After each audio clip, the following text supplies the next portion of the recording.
My name is Heather Lawrence, 36 years old, and I have always been the family disappointment. At least that is what my parents believed. For years I kept my success a secret, letting them think I had failed at my dream. That changed the day my sister was hospitalized. As I sat silently by her bed, enduring my parents' subtle jabs, a nurse entered the room, bowed slightly, and said, those life-altering words, "Hello, Chief of Surgery." The look on my family faces was priceless. If you have ever been underestimated by your own family, drop a like, subscribe to this channel, and let me know in the comments where you are watching from. This story might just give you the vindication you have been waiting for. Growing up, I was always the odd one out in my family. While other 10-year-old girls collected dolls or posters of boy bands, I hoarded medical encyclopedias. My bedroom walls were not decorated with movie stars, but with anatomical charts I had begged the local doctor to give me after his office remodeled. I would spend hours studying these diagrams, memorizing bones, muscles, and organ systems that most adults could not name. My sister Samantha, 2 years younger than me, was the golden child. She was outgoing, conventionally pretty, and pursued interests my parents Eleanor and Thomas could understand: cheerleading, student government, and later business administration. They would beam with pride at her pep rallies and student council speeches. Meanwhile, my science fair victories and perfect scores on biology exams were met with cursory nods and quick changes of subject. Samantha is following in my footsteps, my father would announce proudly to dinner guests. He owned a successful real estate agency in town. Business sense runs in our blood. Then, almost as an afterthought, he would add, and Heather, well, she likes her books. One particular memory stands out vividly in my mind. I was 12, and I had just won the state science competition with a project on heart valve function.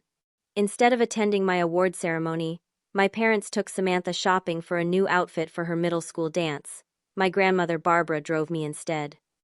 They just do not understand you, dear, she said gently on the way home, as I clutched my blue ribbon and fought back tears.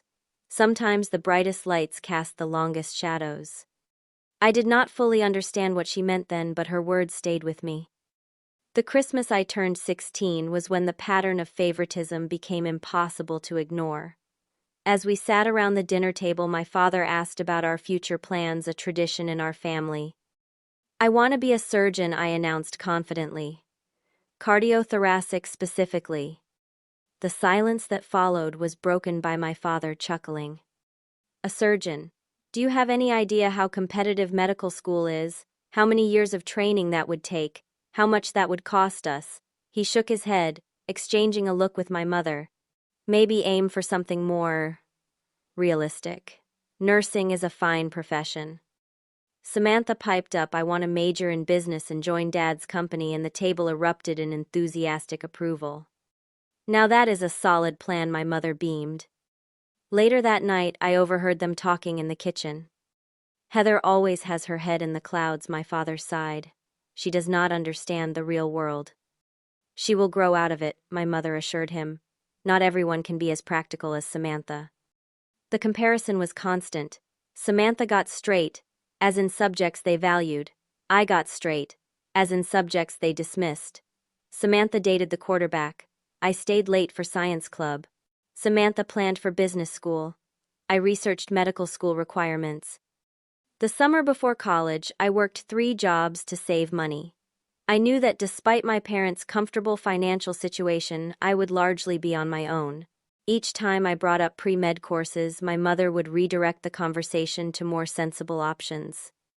Your cousin Amanda went to community college for dental hygiene and she has such a stable job now, she would suggest. Or, have you thought about pharmacy? You would still be in healthcare, but it would be much easier. The subtext was always clear: we do not believe you can do this. My acceptance to university on a full academic scholarship was met with surprised congratulations that quickly turned to warnings. Just remember, you can always come home if it gets too difficult, my father said, patting my shoulder. No shame in recognizing your limitations. Even as I packed my bags for college, Samantha was the center of attention with her new boyfriend Bradley, whom my parents already treated like a son-in-law. They spent more time discussing Samantha's relationship over dinner than asking about my upcoming move. The night before I left, my grandmother Barbara visited. She slipped an envelope into my hand. "I believe in you," she whispered, hugging me tight. Inside was $5,000 she had saved, along with a note, "For when the journey gets tough. And it will, but so are you." That money would later save my education, but her belief in me was the true gift. It was the first time anyone in my family had unconditionally supported my dreams. As I drove away from home toward university, I made myself a promise I would become a surgeon whether my family believed I could or not. Their doubt would not define my future. Little did I know just how difficult keeping that promise would become, or how sweetly satisfying it would feel when I finally did. College hit me like a tidal wave. I had been at the top of my high school class without much effort, but pre-med courses were a different beast entirely. Organic chemistry, physics, and advanced biology all demanded hours of study time. While other freshmen were attending parties and football games, I was buried in textbooks at the library. My scholarship covered tuition but not living expenses. Meanwhile, my parents funded not only Samantha's full tuition at the state business school, but also her apartment off campus. When I called home asking if they might help with my rent, my father's response was predictable. "We're already stretched thin with Samantha's expenses," he explained. "Besides, if medicine is really your path, you should be prepared for financial sacrifice. Consider it your first test." So I worked. I shelved books at the university library in the mornings, waited tables at a campus cafe in the afternoons, and on weekends, I did administrative work at a local clinic. Between jobs and classes, I survived on 4 hours of sleep most nights. Despite my exhaustion, I maintained a 3.9 GPA through my first 2 years. Each stellar report card was emailed home and met with the same tepid response. "That's nice, dear. Samantha just got an internship at Capital Investments." The summer after sophomore year, Samantha got engaged to Bradley. My parents threw an elaborate engagement party, spending thousands on catering and decorations. That same month, I was accepted to a prestigious summer research program, but I couldn't afford the housing costs to attend. When I mentioned this to my mother, hoping for some financial assistance, she seemed genuinely perplexed. "But it's just research, Heather. It's not like it's a real job. We need to save for Samantha's wedding anyway."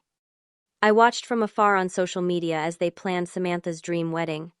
Every detail was meticulously curated and generously funded by my parents. Meanwhile, I took on extra shifts and a short-term medical transcription job to make ends meet. The breaking point came during my junior year. Finals week coincided with an unexpected rent increase. My landlord Franklin gave me 3 days to come up with an extra $300 or face eviction. I picked up emergency overnight shifts at a 24-hour diner while studying during slow periods. For 3 nights straight, I didn't sleep. By the time my pathophysiology exam arrived, I was running on caffeine and determination alone. I sat down, looked at the test, and the words swam before my eyes. Concepts I had mastered weeks before seemed foreign. I struggled through each question, my hands shaking from exhaustion and stress. I failed. Not marginally, but catastrophically. A 47% that the Professor Rebecca circled in bright red. "This isn't like you, Heather," she said with concern when I went to her office hours. "One bad exam won't ruin your medical school chances, but you're on thin ice. I'm placing you on academic probation until you demonstrate improvement." The word probation echoed in my mind as I made the dreaded call home. For the first time, I admitted to my parents how much I was struggling financially. Though it wounded my pride, I asked for help. My father's response cut deeper than I had anticipated. "We knew medicine wasn't for you," he said, his voice a mixture of disappointment and vindication. "Come home and work at your uncle's store. There's no shame in recognizing when you've aimed too high." "Everyone struggles, Dad," I protested. "I just need a little help to get back on track." "Samantha never needed this kind of bailout," he countered. "Maybe it's time to accept that you're not cut out for this." The conversation ended with no offer of assistance, only an invitation to return home in defeat. What hurt even more was discovering through extended family at Thanksgiving that my parents had been sharing a distorted version of my situation. "So sorry to hear you couldn't hack it in medical school," my Aunt Patricia said, sympathetically patting my hand across the dinner table. "I'm not in medical school yet," I corrected her. "I'm still an undergraduate, and I'm not dropping out." "Oh," she looked confused. "Your mother said you were struggling with doctor studies and might come work for your uncle." Throughout the weekend, I received similar comments from relatives who had been told I was failing and giving up on my unrealistic dream. My parents had been so certain of my failure that they'd already begun spreading the news. I returned to campus with renewed determination born from anger and hurt. If they were so eager to see me fail, I would make it impossible for them to spin that narrative. A turning point came when Dr. Margaret Collins, my biochemistry professor, called me into her office. I braced for another lecture about my declining performance, but instead she offered me a lifeline. "You're one of the brightest students I've had," she said, studying me with kind but shrewd eyes. "But something's wrong, you look exhausted." To my horror, I broke down in her office confessing everything: the financial struggles, the multiple jobs, my family's lack of support, and the academic probation. Instead of pity, she offered a solution. "I need a research assistant for my lab. It pays $15 an hour, 20 hours weekly, and you can do some of the data analysis on your own schedule. The position comes with a small housing stipend for my lab members." I stared at her, unable to believe what I was hearing. "Why me? Especially now, when I'm not at my best." "Because your worst is still better than most students' best," she said simply. "And because someone once took a chance on me when I was in your position." Dr. Collins became more than a professor. She became my mentor. With the research position providing financial stability, I was able to quit 2 of my 3 jobs. My grades recovered, and I was removed from academic probation the following semester. For the first time, I had someone in the academic world who believed in me unconditionally. Dr. Collins did not just teach me biochemistry, she taught me resilience. She showed me what it meant to be a woman in medicine, fighting twice as hard for half the recognition. "Never let them see you doubt yourself," she advised me. "Medicine has enough external challenges without adding your own insecurities to the mix." After my experience with my family's reaction, I made a decision that would shape the next decade of my life. I stopped sharing my academic and career developments with my parents. Their validation, I realized, was something I might never receive, and more importantly, I no longer needed it.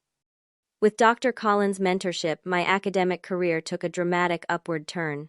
I not only recovered from probation but excelled, making the Dean's List 3 semesters in a row. My research with Dr. Collins led to a publication in an undergraduate science journal, a rare achievement for a student not yet in graduate school. When I was accepted to 3 medical schools, including one with a partial scholarship, I deliberated for days about whether to tell my family. In the end, I shared the news during a brief weekend visit home, trying to keep my expectations low. "Medical school? Well, that's ambitious," my mother said, her smile tight. "I hope you know what you're getting into." My father nodded absently. "Just don't come asking for money when the loans start piling up." Samantha, now married to Bradley, and working at our father's real estate company, seemed genuinely happy for me, though even her congratulations came with a qualification. "That's amazing, Heather. Though I don't know how you'll handle all those years of school.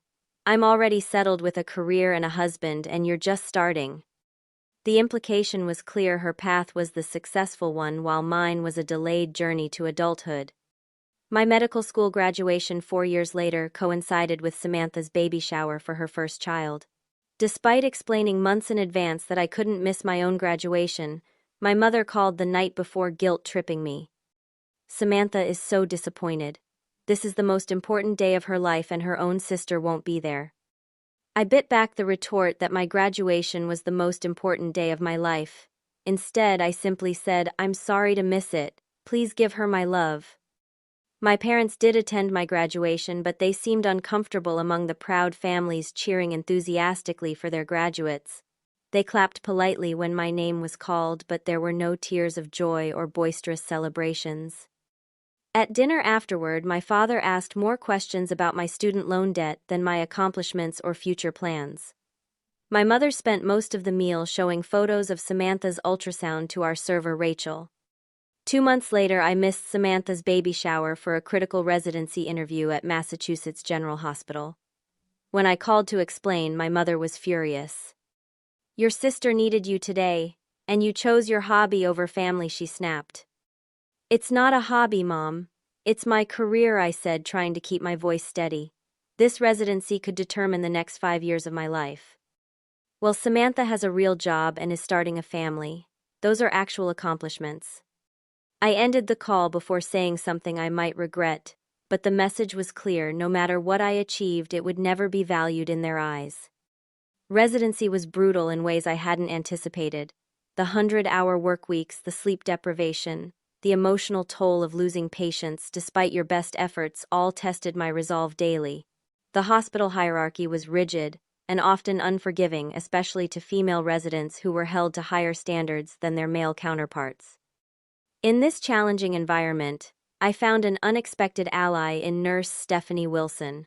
Experienced and no-nonsense, Stephanie had worked in surgery for 15 years and knew more about the practical aspects of patient care than many attending physicians. "You're different from the other residents," she told me, after we had successfully stabilized a post-operative patient whose blood pressure had dropped dangerously. "You actually listen to nurses." Stephanie became my guide through the complex social dynamics of the hospital.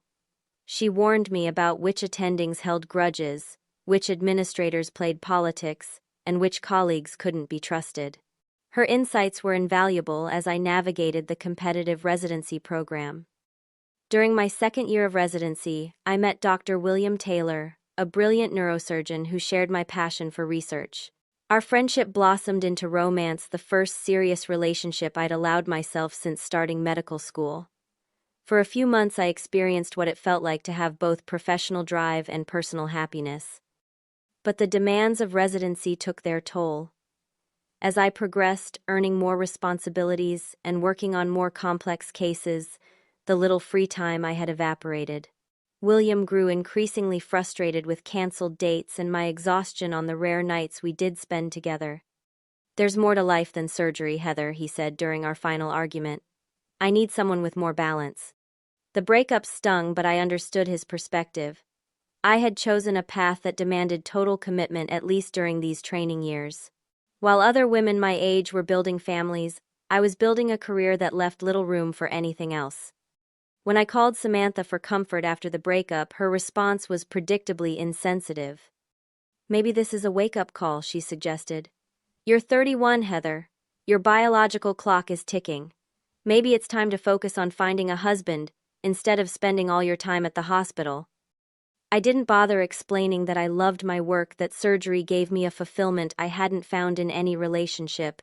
Instead, I changed the subject and shortened the call. As my family's emotional support remained conditional and judgmental, I built a surrogate family among my colleagues. We understood each other's sacrifices and celebrated each other's triumphs in ways my biological family never could. A successful surgery, a correctly diagnosed rare condition, a patient saved against the odds, these were victories my parents would never fully appreciate, but my hospital family certainly did. With each passing year, the distance between my two worlds grew. I visited home less frequently, finding the constant comparisons to Samantha and subtle digs about my personal life increasingly difficult to bear. Meanwhile, at the hospital, I was thriving, developing a reputation for taking on the cases other residents avoided: the complex, the risky, the seemingly hopeless. "Lawrence doesn't give up" became a saying among the nurses. Coming from them, it was the highest praise possible. What my family never understood, what they never tried to understand, was that I hadn't chosen medicine for prestige or money. I had chosen it because nothing else made me feel so completely alive, so utterly necessary. Every time my hands helped heal what was broken, every time my knowledge made the difference between life and death, I knew with absolute certainty that I was exactly where I belonged.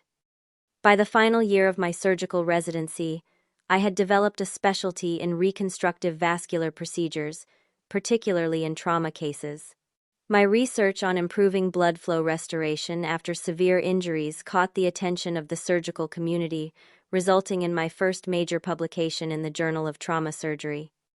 Dr. Howard Bennett, the hospital director, called me into his office after the publication went live. "This is impressive work, Dr. Lawrence," he said, gesturing to the journal open on his desk. "You've put our hospital on the map with this research." I thanked him, trying to conceal my pride. Recognition from someone of his stature was rare and valuable. "The chief resident position opens next month," he continued. "I hope you're planning to apply." The chief resident role was highly coveted, essentially serving as the right hand to the chief of surgery while completing specialized training.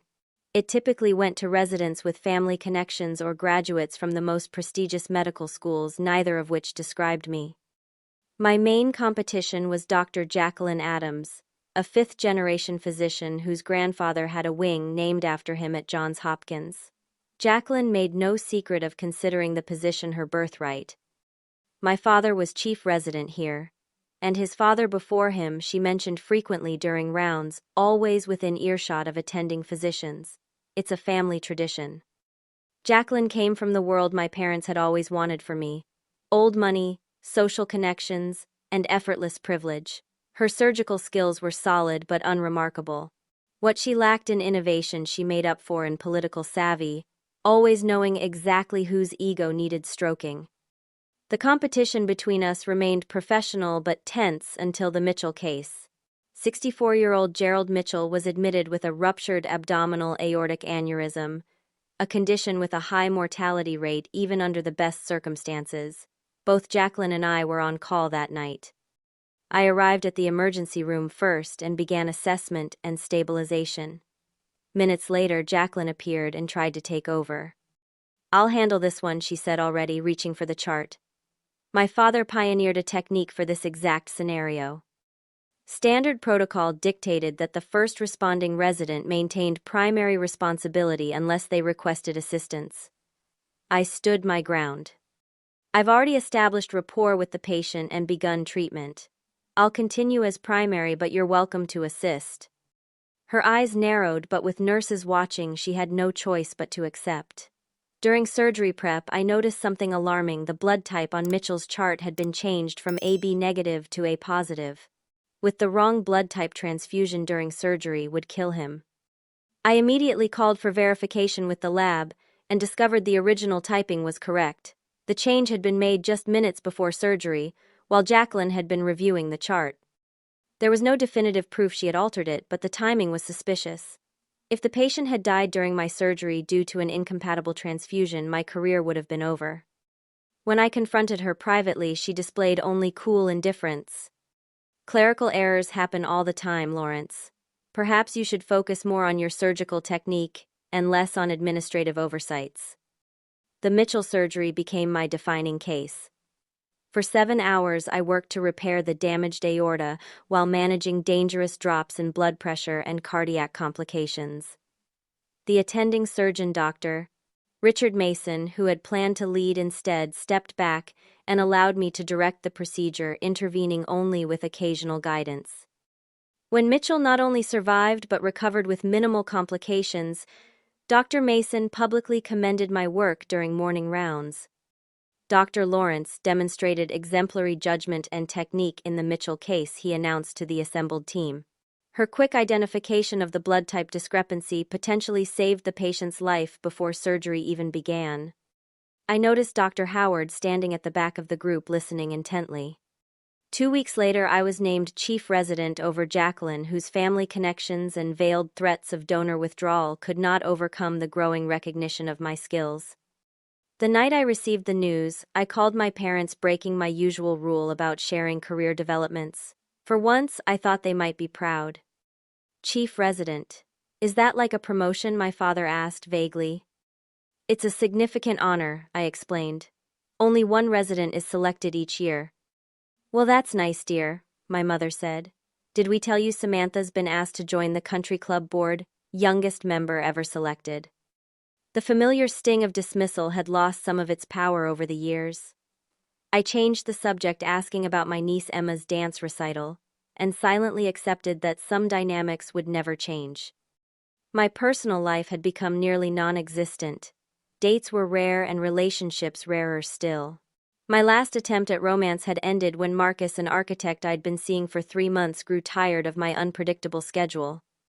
"I never know which Heather I'm getting," he had said during our breakup conversation.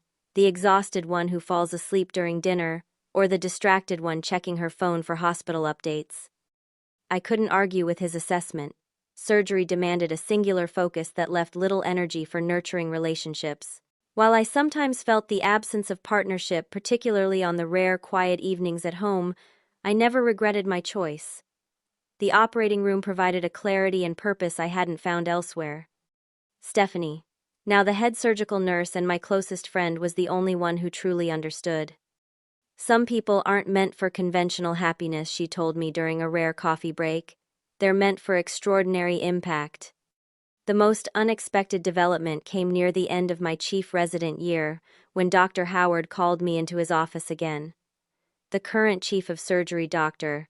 Leonard Thompson, had announced his retirement, and the hospital was beginning the search for his replacement. "I want you to apply," Dr. Howard said, without preamble.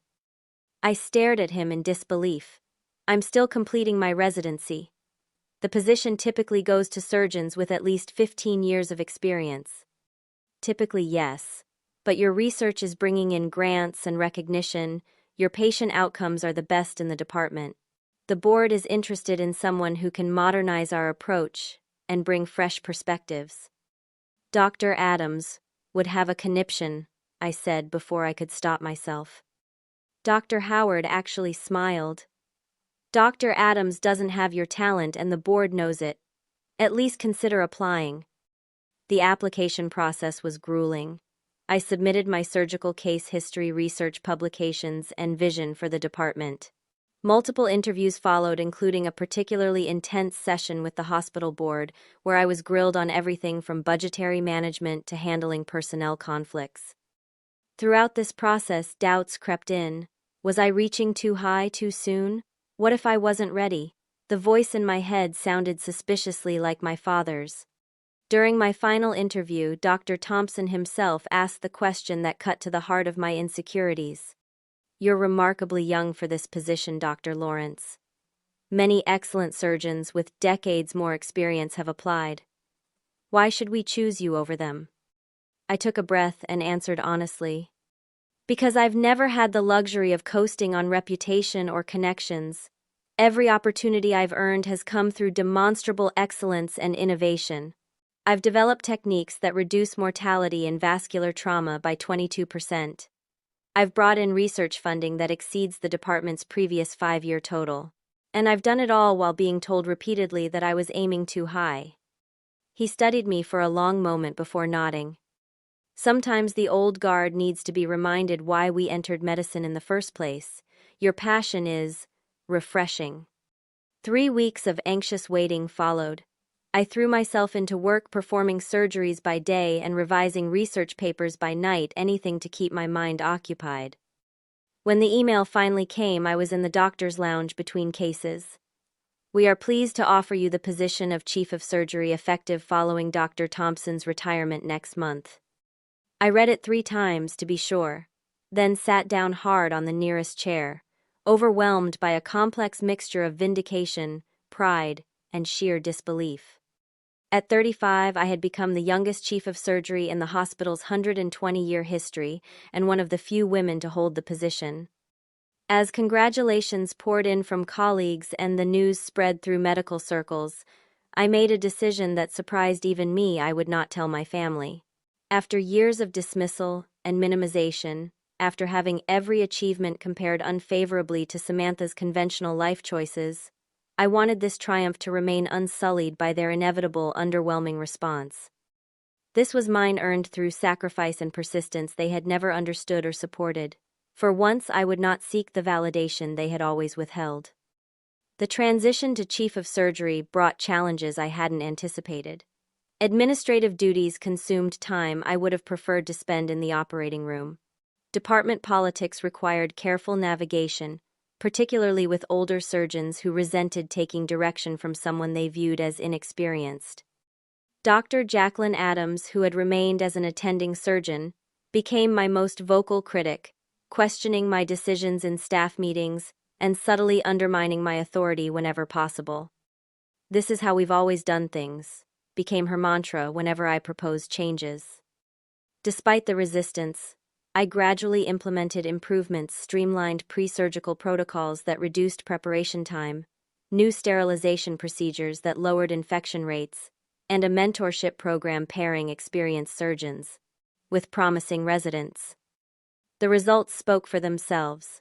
Within 6 months, our department's mortality rates decreased, patient satisfaction scores improved, and operating costs reduced without sacrificing quality of care.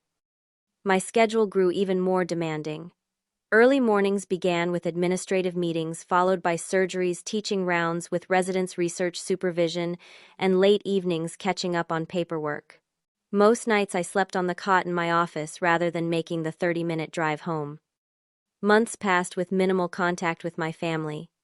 Holidays were spent with hospital colleagues or on call. My parents occasionally called, mainly to share news about Samantha's children or her husband Bradley's latest promotion.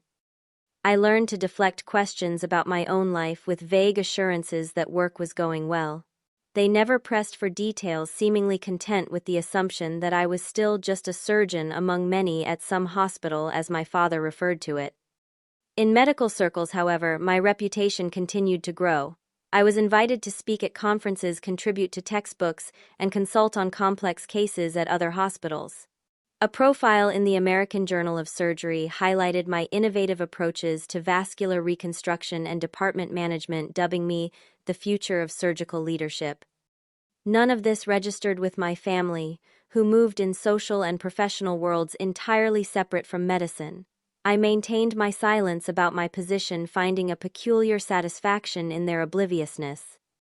This delicate balance was disrupted on a Tuesday morning during a budget meeting. My assistant Catherine interrupted with an urgent message. My sister Samantha had been admitted to our emergency room with severe abdominal pain. I immediately went to the ER, where the attending physician, Dr. Brian Walsh, briefed me. Gallstone pancreatitis, likely requiring surgical removal of the gallbladder. We're running additional tests to confirm and rule out complications. "Who's scheduled for general surgery today?" I asked. "Dr. Reynolds has the morning block." Timothy Reynolds was one of our best general surgeons, particularly skilled with laparoscopic procedures. Samantha would be in excellent hands. "Keep me updated on her condition, but proceed with standard protocols," I instructed, deliberately not pulling rank to give my sister special treatment. The professional decision made, I now faced a personal dilemma: how to be present for Samantha without revealing my position. After brief consideration, I decided to meet her as a sister first, leaving the complicated explanation for later if necessary. When I arrived at her room, my parents were already there, hovering anxiously over Samantha, who looked uncomfortable but not critically ill. "Heather," my mother Angela said with surprise. "How did you know Samantha was here?" "I work here, remember," I said simply. My father frowned. "You could have told us you worked at this specific hospital. We would have requested you as her doctor." "I'm not a general surgeon," I explained, patiently omitting that as chief of surgery, I oversaw all surgical departments. "Samantha will be in good hands with Dr. Reynolds." I sat beside Samantha's bed, genuinely concerned for her health despite our complicated relationship. "How are you feeling?" "Like someone stabbing me repeatedly," she grimaced. "They gave me something for the pain, but it still hurts." "Gallstone pain can be incredibly intense," I sympathized, "but the surgery has excellent outcomes, and recovery is usually quick." My mother interrupted, turning to a nurse who had entered to check Samantha's vitals. "My daughter is having severe pain. Can't you give her something stronger? And when will we meet with the real doctor? We've been waiting for hours." The nurse, whom I recognized as Angela Miller from the surgical floor, glanced at me with slight confusion before answering professionally. "Dr. Reynolds will be by shortly to discuss the surgical plan. The medication schedule is carefully calibrated to manage pain while keeping the patient alert enough for consultation." My mother seemed unsatisfied but didn't press further. As Angela completed her checks and left, my father turned to me. So you're still at the same hospital after all these years, no advancement. I bit the inside of my cheek before responding. I'm satisfied with my position. Samantha made junior partner at the firm last year, he continued, as if I hadn't spoken. Bradley's team closed that resort development deal, which I'm sure you heard about. They're looking at vacation homes in Aspen now. I nodded politely, the familiar pattern of comparison resuming as if we hadn't been discussing Samantha's acute medical condition moments before. For the next hour, I sat quietly as my parents alternated between fretting over Samantha and updating me on the family achievements I'd missed. My professional accomplishments remained unmentioned because they remained unknown, a situation entirely of my own making. As the morning progressed, various hospital staff entered the room.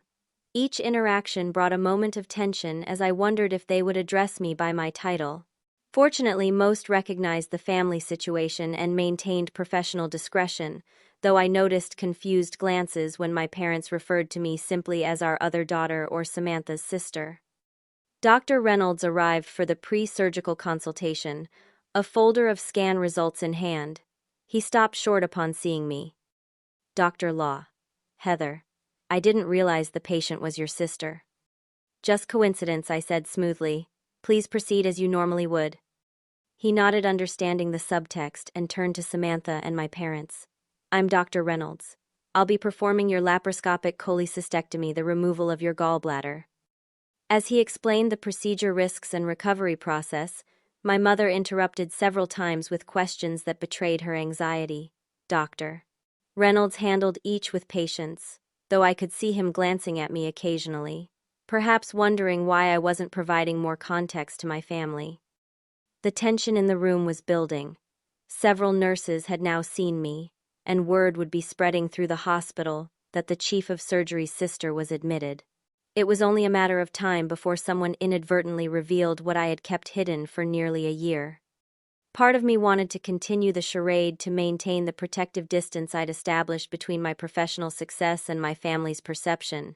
Another part, however, was growing tired of the pretense of diminishing myself to avoid their dismissal. As Dr. Reynolds concluded his explanation and prepared to leave, my father asked, "Should we get a second opinion? No offense, but Samantha's health is very important to us." Before Dr. Reynolds could respond, the door opened and Nurse Stephanie Wilson entered, carrying a clipboard of pre-surgical forms. Her eyes widened slightly upon seeing me. The moment of truth had arrived. Stephanie paused just inside the doorway, her experienced eyes taking in the scene. I gave her a small nod, accepting the inevitable. "Hello, Chief of Surgery," she said with the slight bow that had become customary among the surgical staff. "I didn't expect to see you here today. I thought you were in budget meetings all morning." The room fell silent. My mother's hand froze midair where she had been gesturing. My father's mouth opened slightly, then closed. Samantha pushed herself up against her pillows, wincing at the movement, but clearly unwilling to miss whatever was coming next. I confirmed calmly, but I stepped out when I heard my sister had been admitted. Stephanie's eyes darted between my family members, registering their shock. "I have the pre-surgical forms for Mrs. Cooper. Should I come back later?" "No, now is fine," I said. "Dr. Reynolds has already explained the procedure." As Stephanie approached Samantha's bed with the forms, my father found his voice.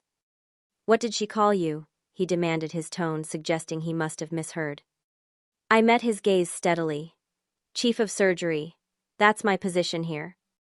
"That's impossible," my mother said immediately. "You're not. You can't be." The door opened again and Dr. Howard entered. "Heather, I heard your sister was admitted.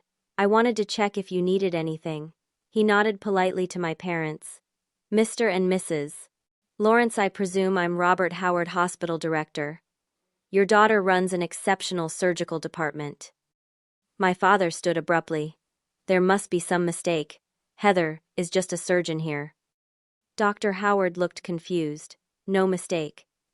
Dr. Lawrence has been our chief of surgery for nearly a year now. Youngest in our history, and one of the most effective I've worked with." The expression on my father's face shifted from disbelief to something more complex, a mixture of shock and dawning realization. My mother simply stared, her social composure, for once completely abandoned. Samantha broke the awkward silence. "You're the boss of the whole surgery department." I confirmed. "Why didn't you tell us?" she asked, genuine hurt in her voice. Before I could answer, Dr. Reynolds returned with an anesthesiologist, Dr. Diana Winters. They both nodded respectfully in my direction. "Chief Lawrence, I've reviewed your sister's case," Dr. Reynolds said professionally. "Standard laparoscopic approach should be straightforward, but given your expertise in minimizing vascular complications, I'd welcome your opinion on the surgical plan."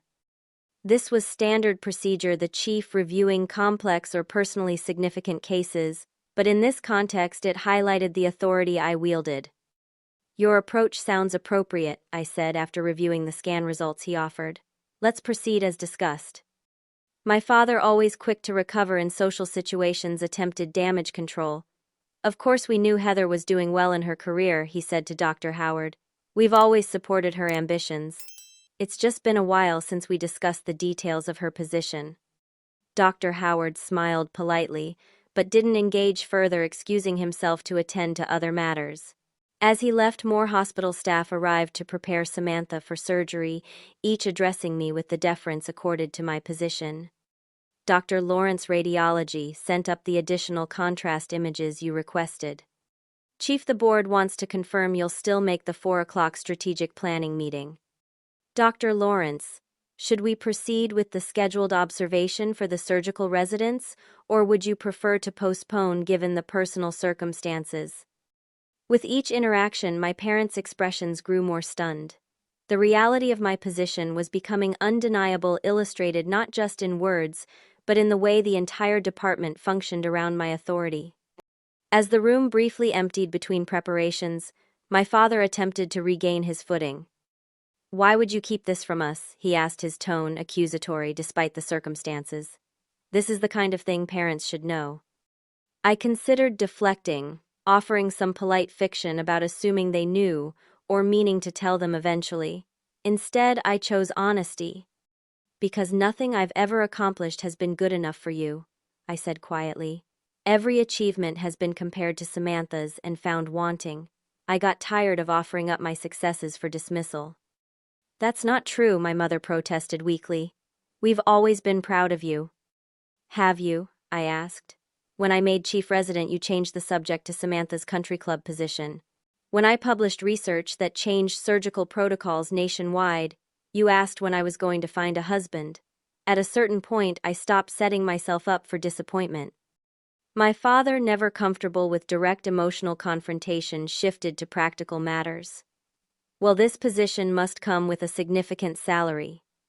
You should talk to Bradley about investment opportunities."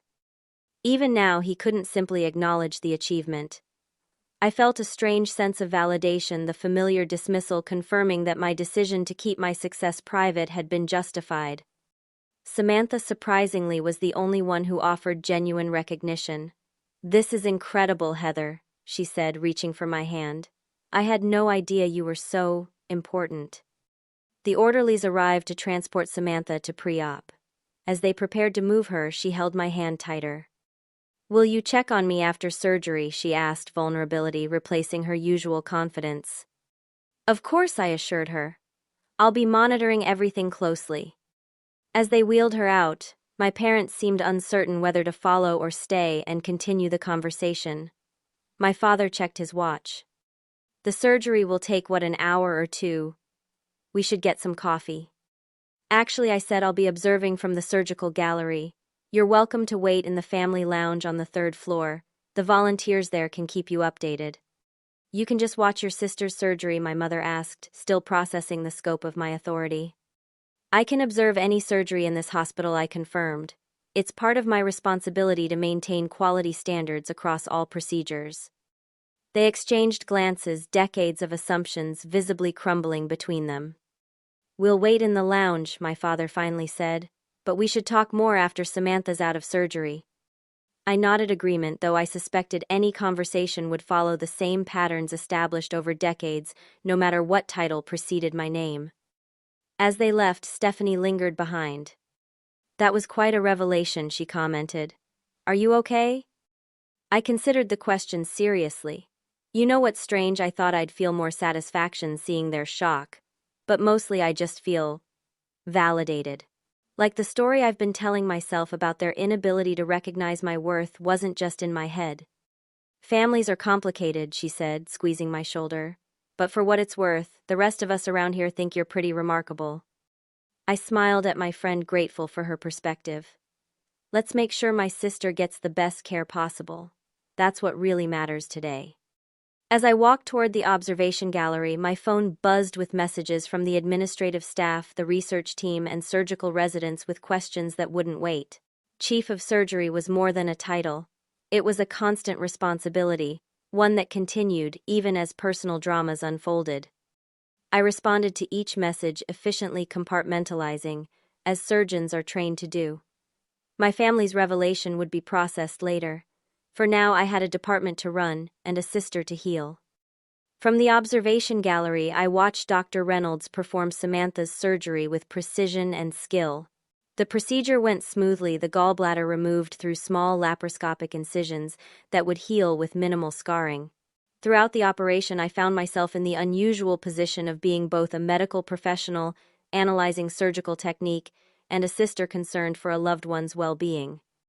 As the final sutures were placed, I felt a complex mix of emotions: relief at the successful procedure, lingering tension from the family revelation, and uncertainty about what would follow. The automatic compartmentalization that had served me well professionally now helped me focus on immediate priorities. Samantha's recovery came first. The family dynamics could wait. In the recovery room, I reviewed Samantha's vitals and post-operative care plan with the attending nurse, Jennifer Morris. "Standard protocol should be sufficient," I confirmed. "But page me directly with any concerns, no matter how minor." Jennifer nodded, understanding that despite my professional demeanor, this patient held personal significance. My parents were waiting in the family consultation room, both looking somewhat subdued. I updated them on the surgery's success and explained the recovery timeline. "She'll need to stay overnight for observation, but barring complications, she can go home tomorrow.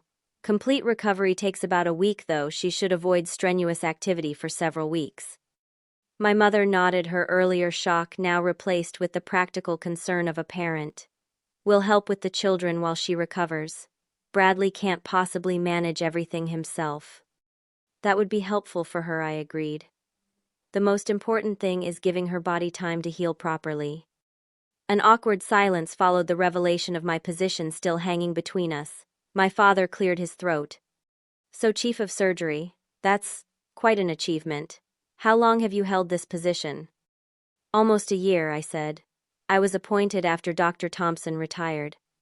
"A year," my mother repeated, the implied accusation clear in her tone. "And you never thought to mention it." Rather than becoming defensive, I asked a question that had been forming in my mind during the surgery. Would it have mattered if I had? Would it have changed how you view my career choices? My father shifted uncomfortably. "Of course it would matter. This is a prestigious position." "That's my point," I said quietly. "The prestige matters to you, not the work itself, not the years of sacrifice and dedication that led to this role." "That's not fair," my mother protested. "We've always supported your choices." "Have you?" I challenged gently. "Because what I remember is being told repeatedly that my goals were unrealistic, that I should lower my expectations, that Samantha's path was the successful one while mine was impractical." My father's expression hardened. "We were being realistic. Medicine is a difficult field, and we didn't want you to be disappointed." "Parents are supposed to believe in their children's potential," I countered, "even perhaps especially when the path is difficult." Before the conversation could become more heated, a nurse appeared to inform us that Samantha was awake and asking for her family. The discussion would have to continue later. In the recovery room, Samantha looked pale but alert. She smiled weakly when she saw me. "So, my big sister is a hospital big shot," she said, her voice raspy from the intubation tube. Something like that, I acknowledged with a small smile. Why didn't you tell me? She asked directly. I thought we were closer than that. While my parents waited outside to give us privacy, I sat beside Samantha's bed and considered her question carefully. I think I needed to keep this one thing for myself, I finally said. Throughout our lives, everything I've achieved has been compared to your accomplishments and always found lacking. My academic success was never as valuable as your social connections. My career advancement was never as important as your family milestones. I never asked for that comparison, Samantha said defensively. I know you didn't, I assured her. But it happened anyway, and after a while I stopped sharing my professional life because I couldn't bear to have it dismissed again. Samantha was silent for a moment, processing this perspective that clearly hadn't occurred to her before. I've been jealous of you, she admitted unexpectedly. Jealous? Of me? Why would you possibly be jealous? Because you've built your life entirely on your own terms, she explained. You've never compromised your dreams to meet anyone else's expectations. Do you know how rare that is? How brave? The admission stunned me. In all our years of sisterhood, through all the comparisons and competition, it had never occurred to me that Samantha might envy my independence. I always thought you had everything, I confessed. The perfect life that our parents wanted for both of us. It is perfect in many ways, she acknowledged. I love Bradley and the kids, but sometimes I wonder what I might have accomplished if I hadn't been so focused on being the daughter our parents wanted. This vulnerable exchange marked the beginning of a new understanding between us. For the first time, we were seeing each other clearly, without the distorting lens of parental expectations and sibling rivalry. The next evening, after Samantha was discharged, my parents insisted on a family dinner at their home. Bradley would bring the children over later after Samantha had rested. Seated around the dining table that had been the site of so many uncomfortable family dynamics over the years, my father attempted to reframe the narrative. We always knew you would do well in medicine, he claimed, pouring wine with the confidence of someone rewriting history. I told your mother just last year that Heather was probably running that hospital by now. I met my mother's eyes across the table, and surprisingly, she didn't support this fiction. No, Thomas, that's not true, she said quietly.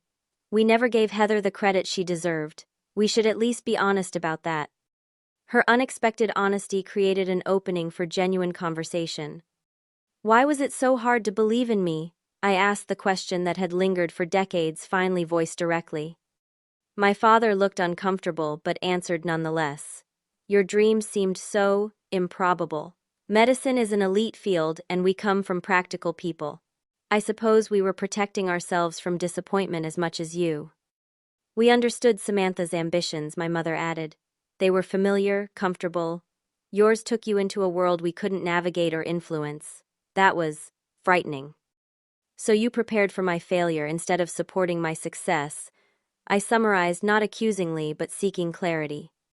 We were wrong, my father admitted, the words clearly difficult for him. Seeing you in that hospital, everyone treating you with such respect. It was a wake-up call.